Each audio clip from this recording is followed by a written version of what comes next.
the Mavs, and I'm a Knicks fan, and I can say that sincerely. I think the Dallas team is a better team than the New York Knicks. Okay. But if you're Jay Kidd, I'm staying put.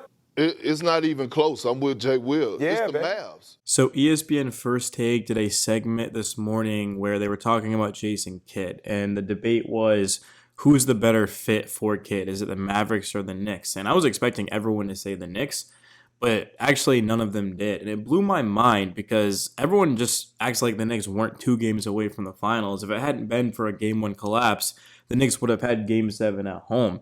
And I actually went back and I looked at a lot of the issues against the Pacers, and there was some bad inbounds. The Knicks in Game 1 didn't hold on to the ball. They decided to rush some shots, even made a layup by Cat late in that game. I mean, why are you shooting a shot? You got to hold on to the ball. And don't even get me started on not using the bench. The defense was bad. There was no offense. It was just Brunson going one-on-one. That's why when Brunson came out of the game, the offense looked better because they were actually moving it and playing as a team. So the new coach who comes in here is going to have to run an offense. He's going to have to make sure that the Knicks are up to speed defensively because the Pacers just picked them apart. So I truly do believe that the reason why the Knicks are not in the finals right now is because of coaching. And I don't mean it's just on Tibbs. I mean, there was a lot of other issues as well. Guys didn't play up to their standards, like Josh Hart and Mikal Bridges were just bad.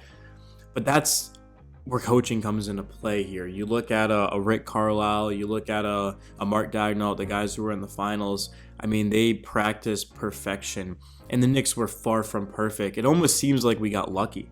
I mean, I'm not trying to hate on the best season we've had in a quarter century, but the Pistons went to a Game 6. Of course, Josh Hart should have been called for a foul at the end of one of those games. And then against the Celtics, 2 20-point comebacks, which I don't think that's necessarily luck, but the Knicks just can get much better. That's my point, is the Knicks were 2 games away from the finals, and I don't think they played well at all in the playoffs. So there's only room to grow. And you look at the current state of the roster, the Knicks have Mikal Bridges, OG Anunoby, Karl-Anthony Towns, Jalen Brunson, and Josh Hart. Mitchell Robinson's got 1 year left on his contract, and then Deuce McBride. And then outside of that, that's going to be the thing this offseason. Bakom Dottie, Tyler Kolek, Errol Hook-Porty, a lot of young players that I'm hoping get some run. The team doesn't have necessarily a lot of picks. Their only tradable first is actually the Wizards, which is top 7 protected, correct me if I'm wrong. And then, of course, they can always swap some picks down the line. They've got second, so there's not a lot of assets. But the thing going for the Knicks is that they already have a roster that is ready to win now, and they play in the Eastern Conference, which is really the most important thing, because with Tatum being injured for maybe even all of the season, we don't really know when Tatum's coming back, and even when he does come back, he's not going to be 100%. It's going to take him some time, and the Celtics are expected to break up the roster to save money. I mean, they are just way over the salary cap. There's a third apron, right?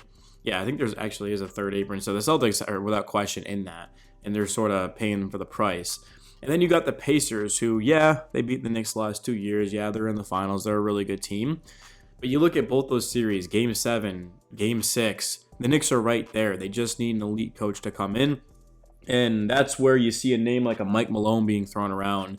But the thing about Mike Malone is that he plays his starters way too many minutes. I spoke to some Nuggets fans, and I just was asking around about Mike Malone, and they said, yeah, he's a really good coach, but he plays his starters too many minutes. So why would the Knicks go from Tibbs to Michael Malone? Doesn't make a lot of sense. I actually watched a lot of Nuggets games this year when he was still coaching before he got fired late in the year, and I thought he did a good job of developing the younger players. But the Knicks need a guy like a Mark Jackson or a Johnny Bryant or even a Jason Kidd. The Knicks just need someone to come in here who knows the game of basketball, who has a good relationship with the front office. You know, Mark Jackson is a native New Yorker. You know, Jason Kidd, of course, knows the city very well. I believe he's from New Jersey. And then, you know, Johnny Bryant has a fantastic, outstanding relationship with the front office, and William Wesley and all those guys. So what it comes down to is just the Knicks knowing that we play in the biggest market. We've got a really good team, and let's lure in a big-time coach. The question is who's that coach going to be? Because the only team who doesn't have a coach right now is actually the New York Knicks. So clearly they're waiting on something, whether that be an Ime Udoka or a Jason Kidd. But I think we can all agree that the Knicks are not going to get someone who's already coaching a team. It's going to have to be someone who's available. And, I mean, Mike Budenholzer, there's really not that many names available. I just want the Knicks to bring in someone who understands how to work with Cat and how to work with Brunson. I mean, I will say Mike Malone won a championship with Joker and with Jamal Murray, which is one thing that I will definitely give him credit for, because if anybody can help build a championship team around those two, it's going to be Mike Malone. But I think the Knicks need to go into their bench, and they need to just have as much depth as possible. That's why we've lost the last 2 rounds, is the Pacers just continue to be way more well rested. And that's something I'm looking forward to next season, is just getting a lot less minutes out of the starters. And Mikal Bridges even complained about Tibbs's decisions to play the starters too many minutes. He said the bench is really good, and he was right. The bench stepped up against the Pacers. It just took way too long. I mean, when you wait until game 3 to put Mitch as the starter and to bring in Landry Shamet and even Deuce McBride didn't play nearly as many minutes as he should have. You know, Tibbs, I just went back and looked at it. I didn't want Tibbs to be fired. I wouldn't have fired Tibbs. But then when I went back and I looked at all the film and the tape, it was easy to see why the Knicks let him go. I just think he capped off their ceiling. I think if Tibbs were to come back, the Knicks would probably get back to the conference finals, maybe even the second round. But winning a championship, more than likely not. I mean, Rick Carlisle has won a championship. Mark Dagnall, it looks like the Thunder are going to be competing and winning championships for a long time. It's only going to get more difficult. You got the Pistons. The Pacers aren't going anywhere. The Magic are going to get better. So this new coach has to come in here and win a championship. It's as simple as that. He's got to have a plan. He's got to be ready to go. And I don't mind the Knicks waiting as long as they need to figure out the right name, because it just seems like this is as important of a decision as the Knicks have had in a very long time, maybe even ever. The wrong decision can screw the Knicks over for years, for decades.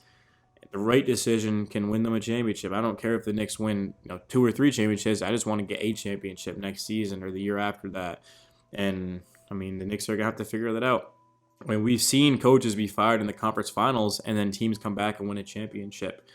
I mean, even you look at, like, when Steve Kerr kind of came in and took over a really good team, and the Rockets, I'm pretty sure, I'm trying to think, man. I don't have any names at the top of my head, but I remember somebody sent me a list. There was like 5 teams on it where a team fired their head coach after losing the Western Conference Finals, and they ended up winning a championship. I think the Celtics did, right? Yeah, that's right. So the Celtics lost in the finals, and then they brought in Joe Mazzulla, and they won. So there's a lot of precedent of teams letting go of coaches after successful seasons and turning it around. But I just think you're kidding yourself if you think that Tibbs wasn't a major reason why the Knicks lost to the Pacers. I'll say it right now. I think the Knicks are a better team than the Pacers. The Pacers are just way more well coached. And I said that right after the Knicks loss, is that, yeah, the Pacers give them credit, but look at Rick Carlisle's adjustments into Game 6. Andrew Nembhard on Brunson playing elite defense and just putting Cat and Brunson and pick and rolls and just running your players all around so that way the Knicks are confused. And it was not pretty. But the Knicks, I mean, they got a lot of talent. I believe in this organization that they're going to make the right decision.